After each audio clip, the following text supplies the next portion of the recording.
Welcome to Real Estate Coaching Radio, starring award-winning real estate coaches and #1 international best-selling authors, Tim and Julie Harris. This is the #1 daily radio show for realtors looking for a no BS, authentic, real-time coaching experience. What's really working in today's market, how to generate more leads, make more money, and have more time for what you love in your life. And now your hosts, Tim and Julie Harris. Welcome back. Today we're talking about the 4 deadly deal-killing mistakes agents are making in this market. Now, the reason that we, I think, focused in on only 4 mistakes is because these are the types of mistakes that are the easiest to avoid, and if you make them, will blow up any deal. That's right. So negotiating has indeed become more complicated now that your markets have shifted. Currently, there is a mixture of homes that are still selling quickly with competing offers, oftentimes going over list price. But there are also homes that are taking longer to sell with perhaps 0 or even only 1 offer after a lot more days on the market. So we have a mixture. The market is not moving in lockstep like it has been in past years. Right, and the what you have to know in a market like this is I'm actually having a memory of a call I had with someone in our EXP Realty group last week.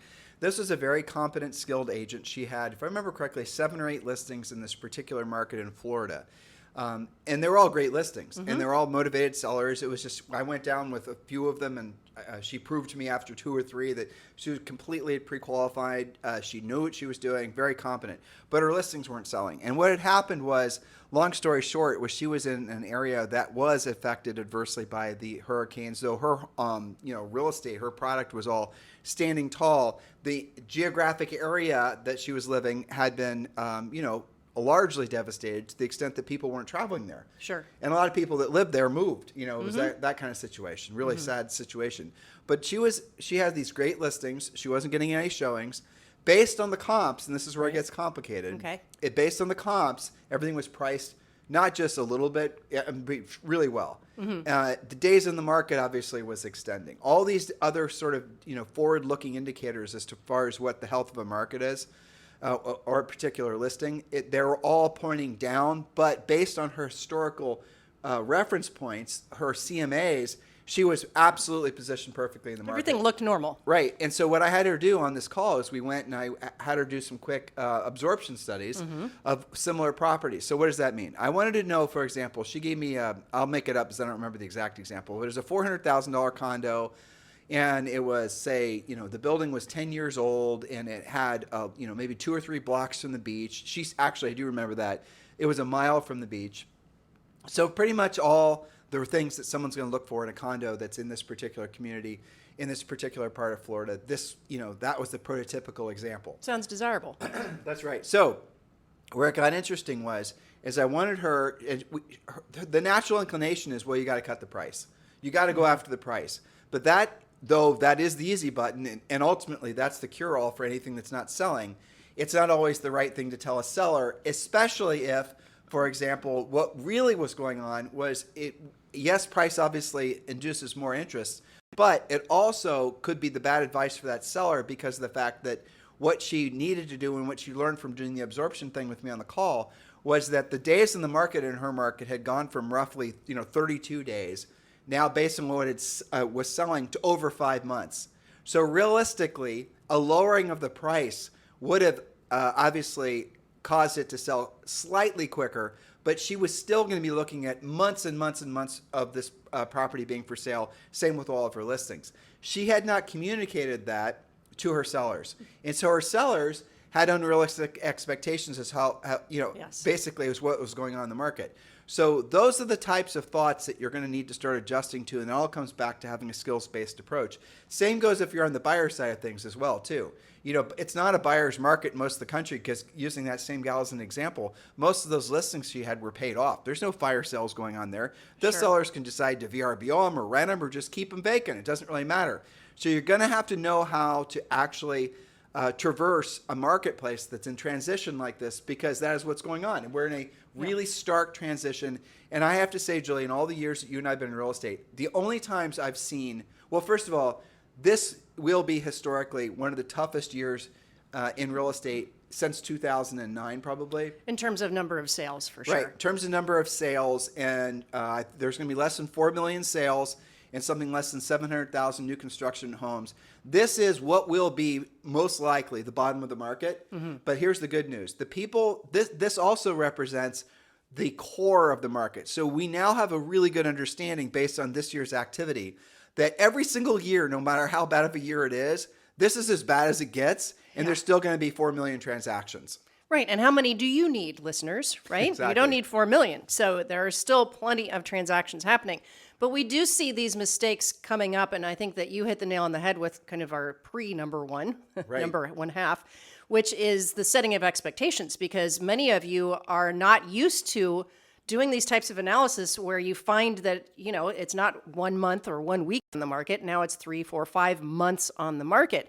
And how you speak with the seller is very different when you're setting that expectation that we probably aren't going to sell in the first weekend, 2 weekends, maybe even the first 30 days. We might not have multiple offers. And the first offer we get probably will be our best offer.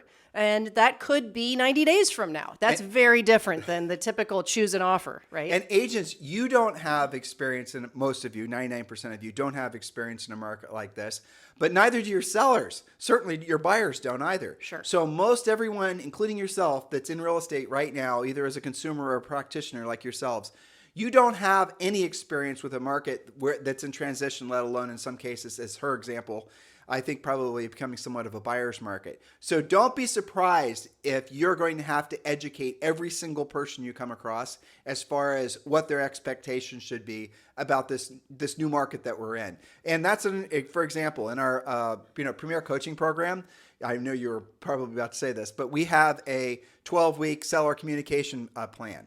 And it's so funny that I remember not so long ago, if you guys had stumbled across a 12-week seller communication plan, you wouldn't even understand why you would need 12 weeks to communicate with. Exactly. They can sell it a second time in 12 weeks. Yeah, right? that's exactly. We came up with a new program for the old market where it was a 12-second communication plan. Exactly.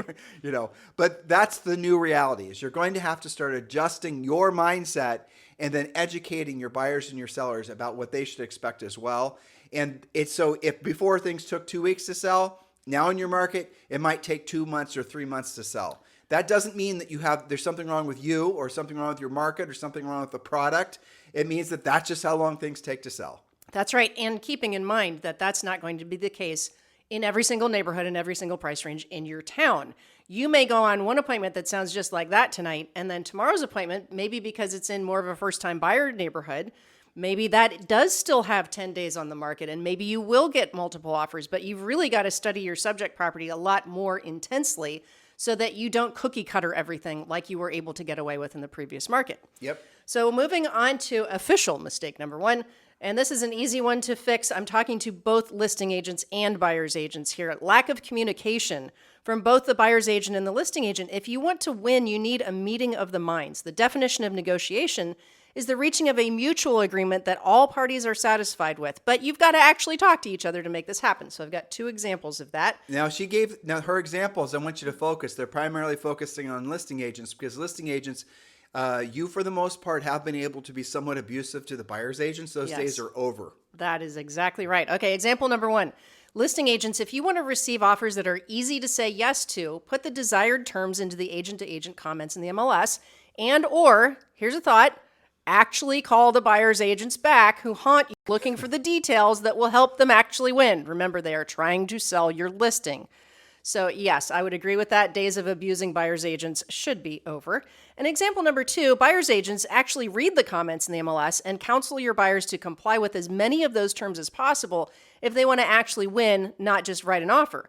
If there are no comments, you've got to find the listing agent and ask them, other than price, we can assume price is important, of course, but other than price, what will it take to win? For example, does the seller want a specific closing date or a lease back or to keep the fancy chandelier? Find out and see if you can deliver a contract that they will accept. I will never forget, a coaching client called me in a panic. They're like, I just wrote this killer offer, right? It was like $10,000 over list price.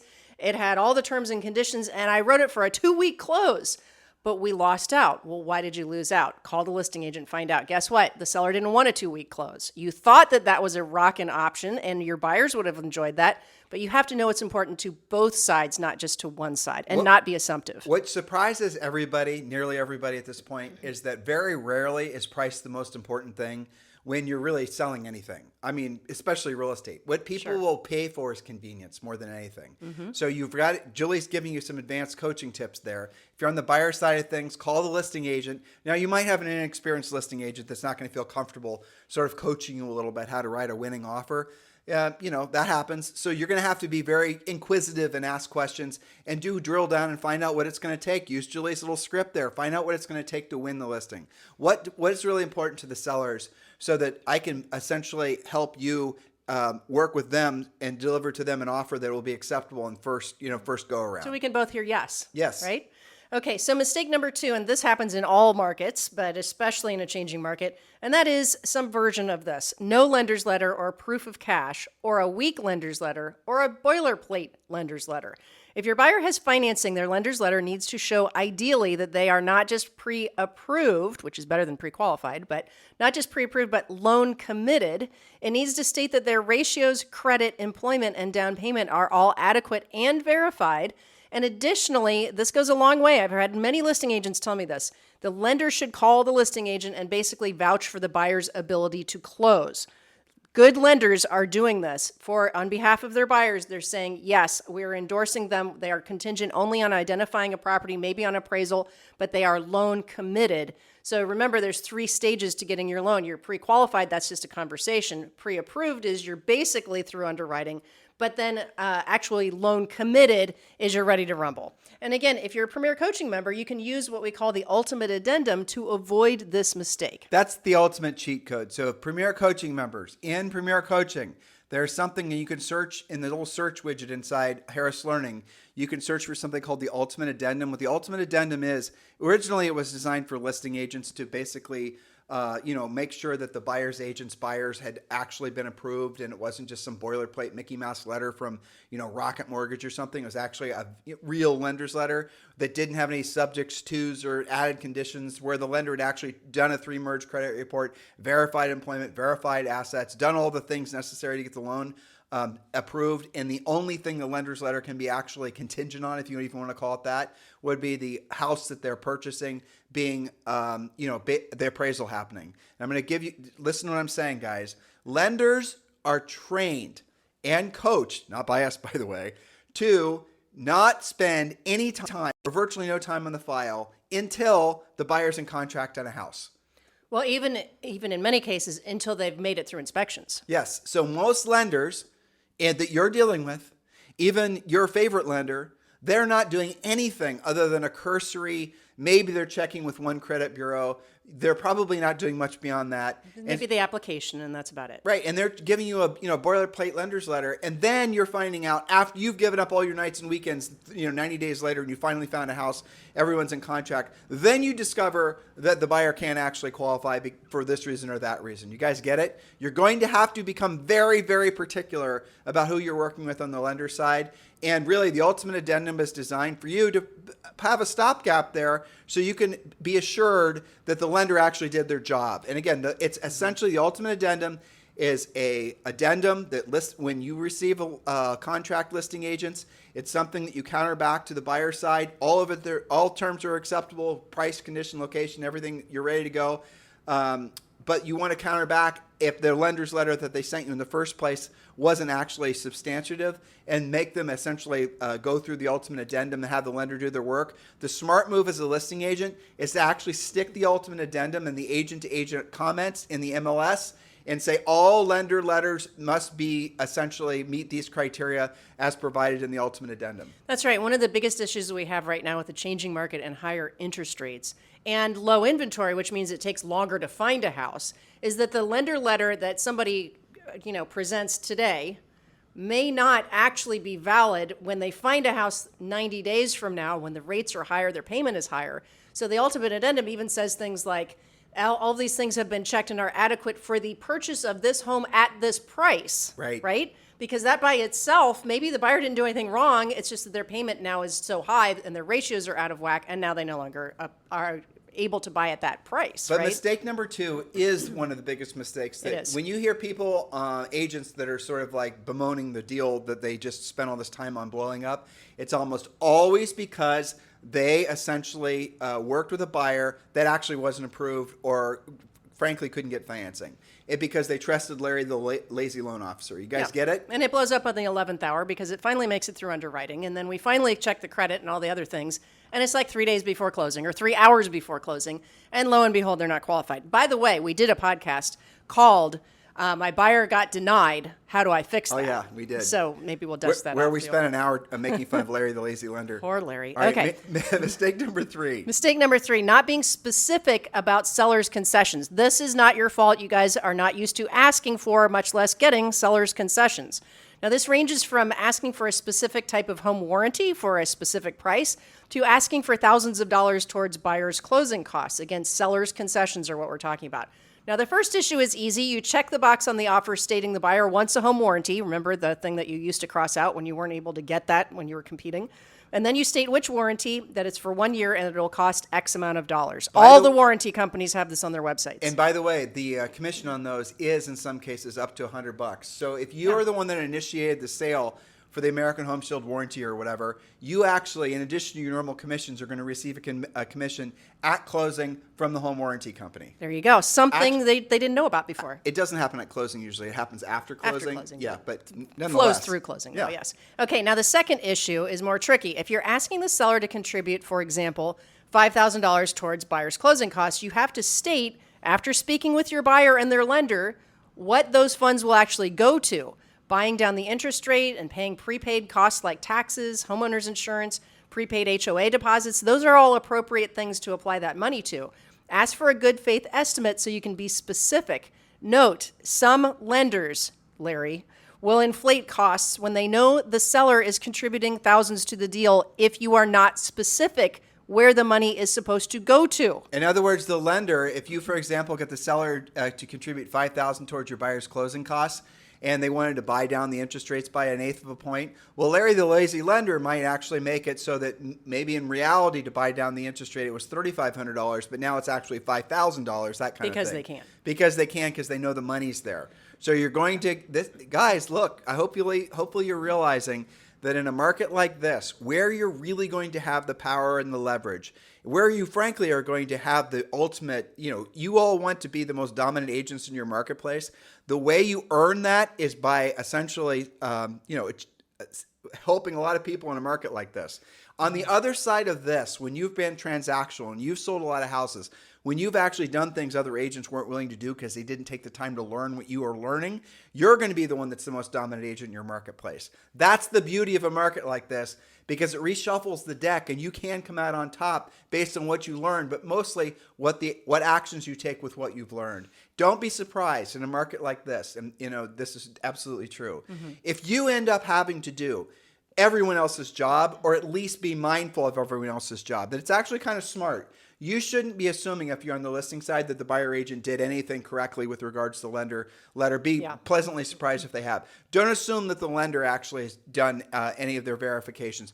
Don't assume. Go through every single one of your transactions and look and play whack-a-mole intentionally. Look for problems, not just that are on your side of the transaction, but on other sides of the transaction. And don't be surprised if you find yourself having to, in some cases, not, literally doing the work for the other agent, helping them understand the process. And be kind about it. Yeah, and be kind and respectful about it, because they've never been in a market like this before and they don't have a clue what to do.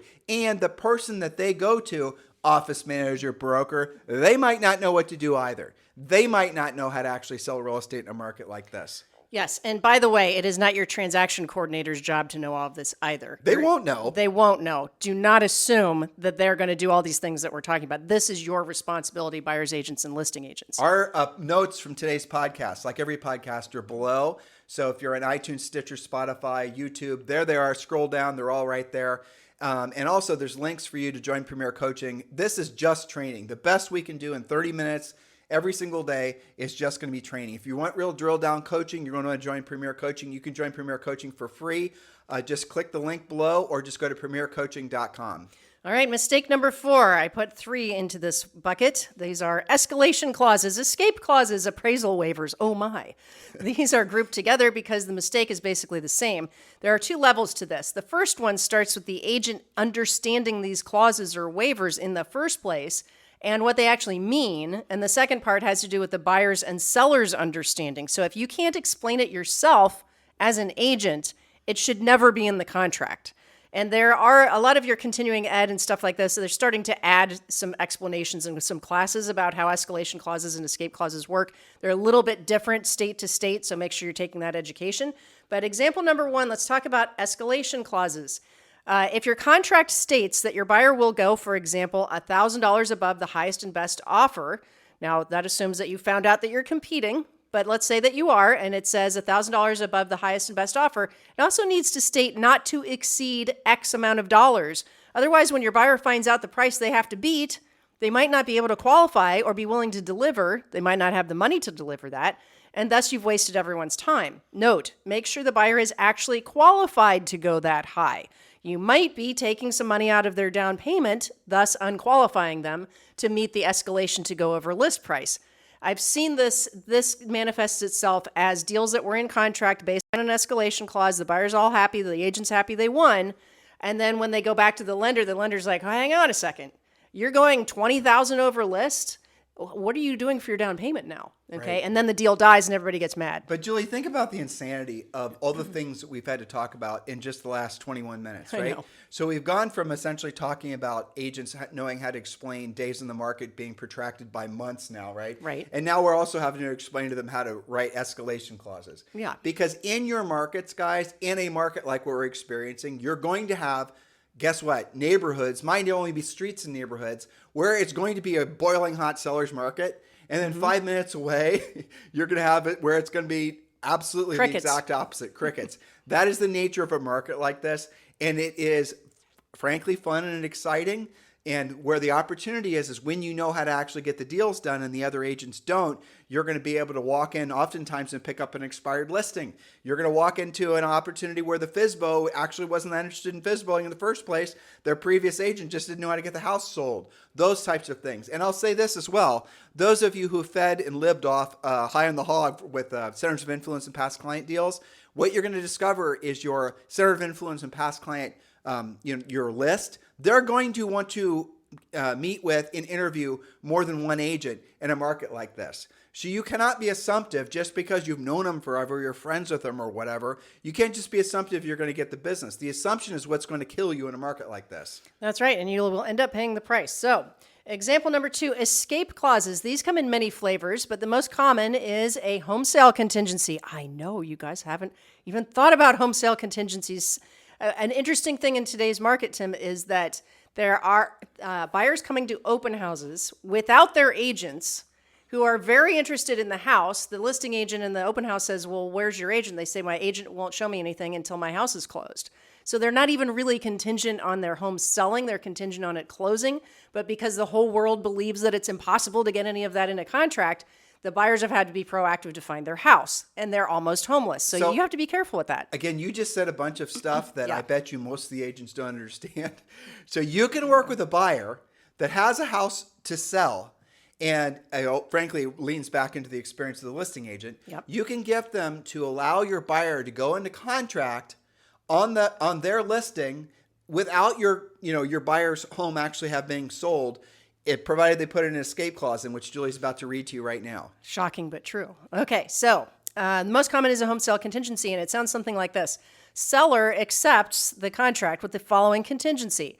Their home will still be marketed, and if an equal offer with no home sale contingency is presented, the original buyer will be given 72 hours to remove their home sale contingency and proceed to close or become a backup offer. In other words, we're accepting your contract. We know you're contingent on home sale. Your home isn't sold yet.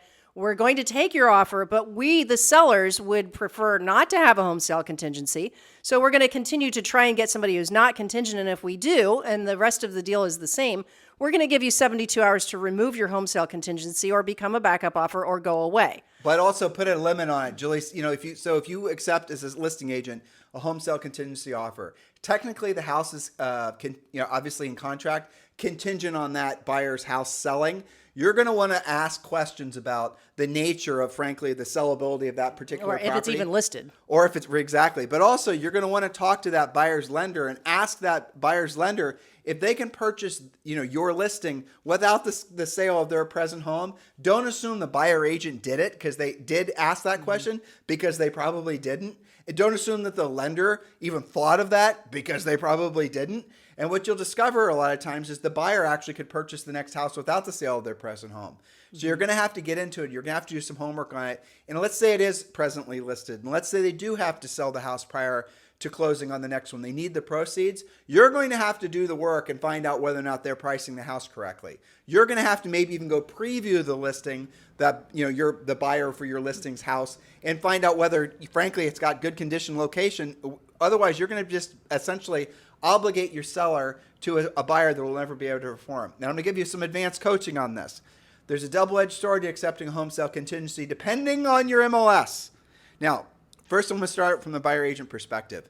If you get a seller to accept a home sale contingency, chances are in your MLS, the status of the listing has to be changed in the MLS. It'll go from active to contingent on home sale. Now, for the sake of what's best for your buyer, not the seller, but for your buyer, you want that to happen. Mm-hmm. In some markets, the listing will stay active even though it has a home sale contingency. They only have to change something in the agent-to-agent remarks. But from a buyer's agent perspective, you want the status to be changed to contingent on home sale, because the showings will stop on that listing, and then the probability of your buyer then having to be forced to remove their home sale contingency and maybe not even being able to buy the house will go away, because that listing agent, you guys get the point? So if you if the status changes to contingent on home sale, the showings are going to drop off. Now, on the listing side of things, you guys have to obviously protect your seller. So if you're going to accept a home sale contingency and your MLS does require that you change the status to contingent of home sale, you're going to have to like I was giving you an example of a second ago, be very rigid about the listing or that buyer's house. Make sure it's priced right, conditions right. Make sure, frankly, the buyer's agent is a competent listing agent. Do the work before you obligate yourself. And even then, make it so they have a limited amount of time to sell the house, regardless of whether you received another written verified offer anyway. Mm-hmm. Okay. That way you're not in contract forever. Exactly. Waiting on somebody's house to sell. The most challenging ones are when the home sale contingency is on a house in a different market that you're not familiar with, that might have different market conditions and things like that. The things that when we do see home sale contingencies getting accepted, you have a lot higher likelihood of that happening when you're writing that on a house that's been on the market for a while. Yeah. That doesn't have any competing offers. Or something that has a slight condition location. Something unusual. Right. Maybe it's a little bit more rural in an area that's mostly, not something like that. Exactly. So, not every deal is the same, right? Okay, our third and final example today is appraisal waivers. This is fine if the buyer is all cash. And remember that at least 25% of recent sales have been closing in all cash.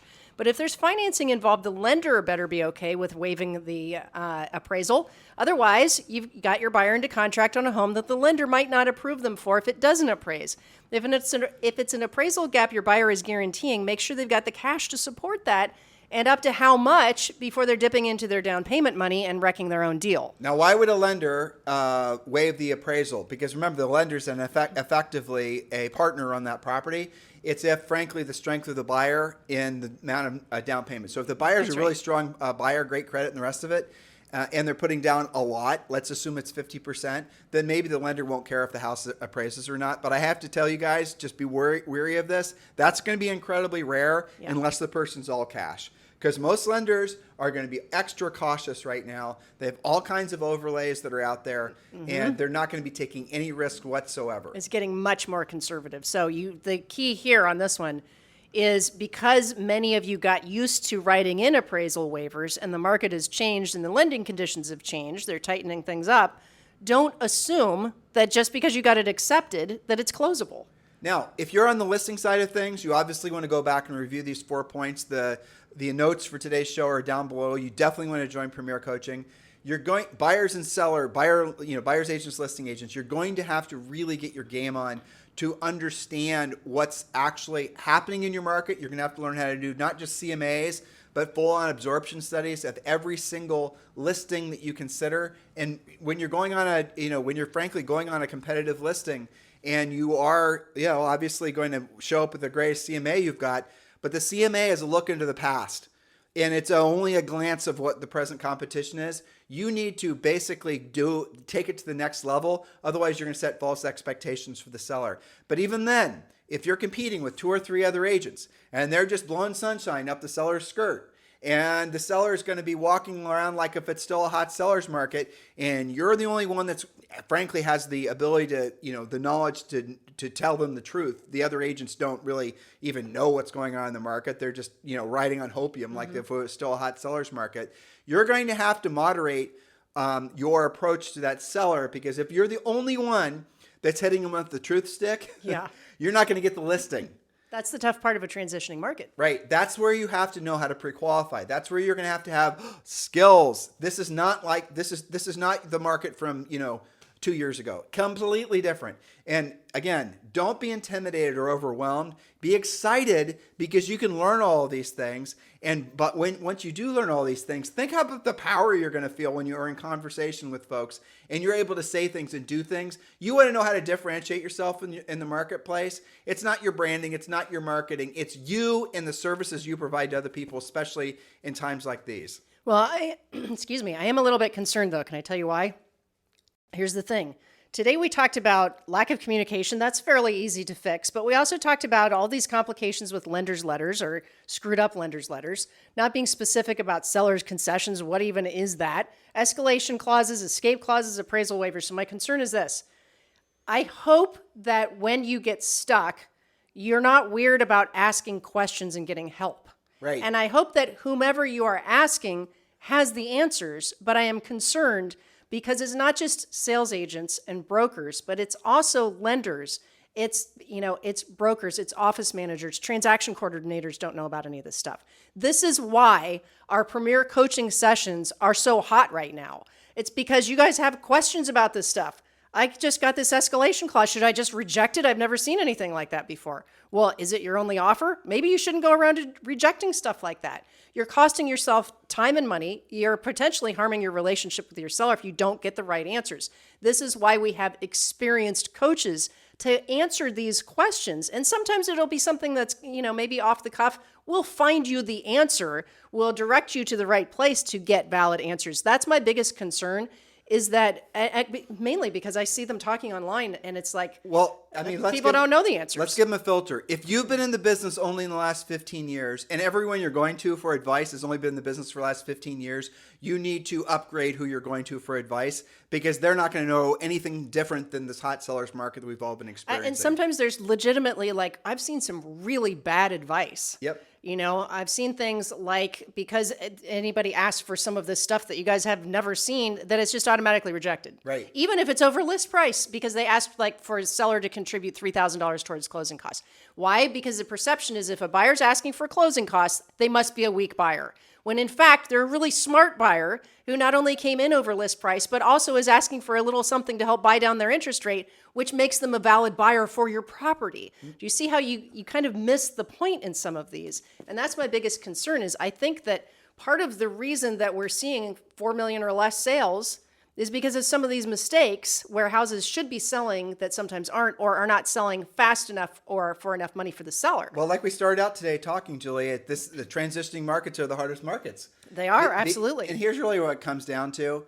I remember when Julie and I started selling real estate, and we would screw something up. I mean, we screwed up stuff constantly. We sold over 100 homes our first full year in real estate, 103 with our pendings.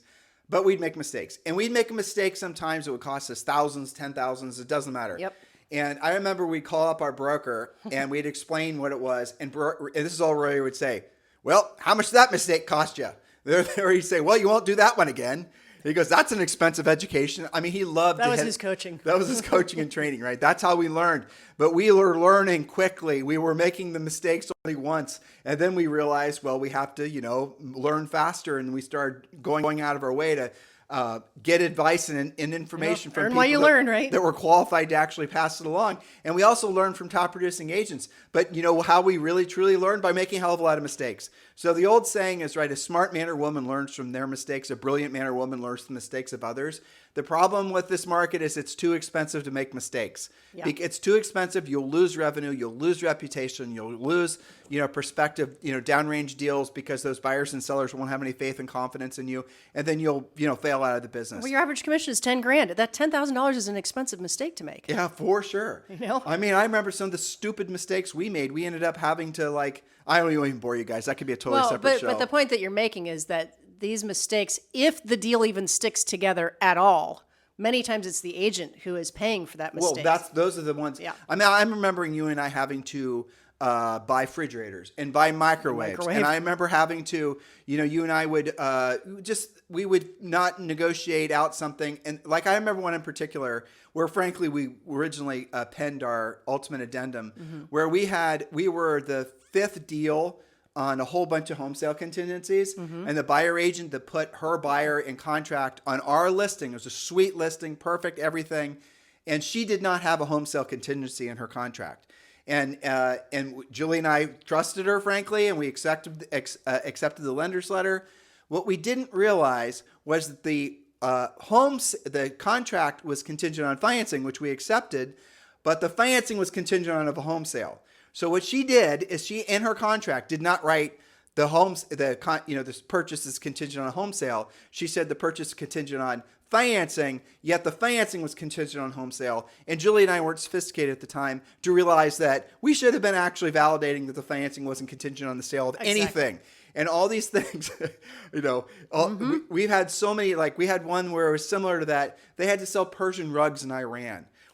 I remember the first year in our business, we had somebody we were on the listing side, whose deal fell apart because they weren't able to successfully sell, I'm not making this up, a beer can collection. Oh, well, I remember how excited I was the first time we got an all cash offer. Cash, I mean, it's pretty common right now, but it hasn't always been that way. And I'll never forget, it was the condo in Olentangy Forest that sat on the river, okay? Yeah. And we were so excited because we accepted this cash offer. And then we get a call 2 days before closing. Oh, no, we're going to have to extend it. They can't close. Well, how can you not close a cash offer? Guess what? It was contingent on a divorce settlement where a cash was involved and it hadn't actually settled yet. Exactly. Well, who knew you were supposed to ask about that stuff? Expensive lessons. That's where the ultimate addendum comes from. So what we did is we took all these lessons and more, obviously, and we wrote the ultimate addendum. And the ultimate addendum used on the buyer, if you're a buyer's agent or a listing agent, just to protect yourself, just to make it so the addendum is the one asking the hard questions, not you. And it will save you so much time and frustration. And you're also going to be making your marketplace better too, with forcing other agents to become more skilled as well. That's the thing. So please do not be nervous or afraid to ask questions when you see something unusual in somebody else's offer or a contract, or maybe in the MLS you see something unusual. Ask questions. That's okay. That's why we have coaching. Don't be weird about it just because you haven't seen it before. Ask our coaches questions. Be careful otherwise. Make sure you're validating who you're going to for advice. All right, guys, in the meantime, thank you for keeping this #1 Listen to Daily podcast for real estate professionals in at least the United States. It's our pleasure and our honor to be your daily real estate coaches. Have a fantastic day. We'll talk with you on the show tomorrow. This podcast is a part of the C-Suite Radio Network. For more top business podcasts, visit c-suiteradio.com.